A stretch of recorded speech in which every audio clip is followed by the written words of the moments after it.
Break के बाद आप सभी दर्शकों का स्वागत है। चलिए खबरों में आगे बढ़ेंगे, जहां गुजरात के जामनगर से करोड़ों के कथित घोटाले का सनसनीखेज मामला सामने आया है।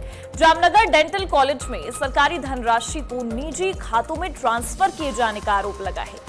मामले का खुलासा होने के बाद कॉलेज प्रशासन और पुलिस महकमे में हड़कंप मच गया। डीन पटेल समेत वरिष्ठ अधिकारियों ने इस मामले में पुलिस में शिकायत भी दर्ज कराई है। पुलिस अब बैंक खातों, ट्रांजैक्शन और पैसों की पूरी चेन खंगालने में जुटी हुई है। एक कॉन्ट्रैक्ट कर्मचारी पर करोड़ों रुपए के गबन का भी आरोप है, जबकि पूरे नेटवर्क की जांच जारी है। तो वही आपको बता दें कि सरकारी संस्थान में सामने आए इस कथित घोटाले ने अब कई बड़े सवाल भी खड़े करके रख दिए हैं।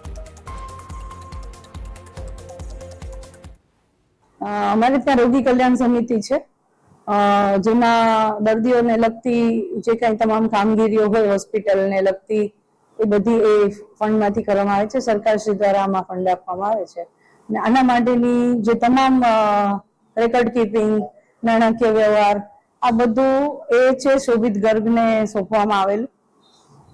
અમારી પાસે કાયમી સ્ટાફની અછત હોવાથી એમને કામગીરી આપી હતી। એ સાથે અમારા જે કાયમી એકાઉન્ટન્ટ હોય એમને સૂચના આપેલી કે તમારે આની સાથે રહીને એનું દેખરેખમાં કામગીરી કરવાની।